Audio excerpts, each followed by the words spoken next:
അവിടെ മുത്തഖീങ്ങളെ 4 ഗുണങ്ങൾ പറയുന്നുണ്ട്. ഞാനെപ്പോഴും പറയലുണ്ട്, അല്ലദീന യുംഫിഖൂന ഫിസ്സറാഇ വല്ലറായി. 2 സന്ദർഭത്തിലും അള്ളാഹുവിൻ്റെ മാർഗ്ഗത്തിൽ മുതൽ ചെലവഴിക്കുന്നവരാണ് മുത്തഖീങ്ങൾ. ക്ഷേമത്തിൻ്റെയും ക്ഷാമത്തിൻ്റെയും. വൽ കാളിമീനൽ ഗൈള, ദേഷ്യം പിടിച്ചാൽ നിയന്ത്രിക്കുന്നവരാണ് മുത്തഖീങ്ങൾ.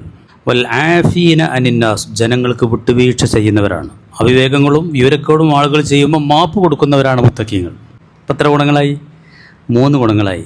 ഉദാരമതികളാണ്, ദേഷ്യം നിയന്ത്രിക്കുന്നവരാണ്, എടുത്തിയാടൂല, മാപ്പ് നൽകും. പിന്നെ പറഞ്ഞെന്താ അറിയോ? വല്ലാഹു യുഹിബ്ബുൽ മുഹ്സിനീൻ, അത്തരം സുഹൃത്തികളെ അള്ളാഹ്ക്ക് ഇഷ്ടമാണ്. പിന്നെ പറയണത് വല്ലദീന ഇദാ ഫഅലു ഫാഹിശതൻ ഔ ളലമു അൻഫുസഹും, അവരെന്തെങ്കിലും തെറ്റുകുറ്റങ്ങൾ ചെയ്യാനിടയായാൽ തഖറുല്ലാഹ്, അള്ളാഹ് എന്ന വിചാരമുണ്ടായിട്ട് ഫസ്തഗ്ഫിറു ലിദുനൂബിഹിം, ദോഷത്തിന് വേണ്ടി മാപ്പിരക്കും. പടച്ചോനെ പുറത്തു കൊണ്ടാന്ന് അങ്ങനെ പറയും.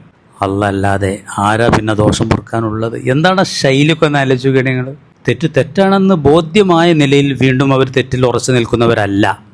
ഉലായിക, ഈ 4 ഗുണങ്ങളുള്ള മുത്തഖീങ്ങൾ, ജസാഉഹും, അവർക്കുള്ള പ്രതിഫലം മഗ്ഫിറത്തും റബ്ബിയും, റബ്ബിൽ നിന്നുള്ള പാപമോക്ഷമാണ്. വജന്നാത്തുൻ തജ്രി മിൻ തഹ്തിഹൽ അൻഹാർ, അടിയിലൂടെ അരുവികൾ ഒഴുകുന്ന സ്വർഗീയ ആരാമങ്ങളുമാണ്. ഖാലിദീന ഫീഹാ നിഅമ അജ്റുൽ ആമിലീൻ, അതിലവർ നിത്യവാസികളാണ്. സുഹൃത്തികൾക്കുള്ള പ്രതിഫലം എത്ര ഉത്കൃഷ്ടമാണ്! അത് വാക്കുകൾക്കും വർണ്ണനകൾക്കും അതീതമാണ്. എങ്ങനെയുണ്ട് മുത്തഖീങ്ങൾ?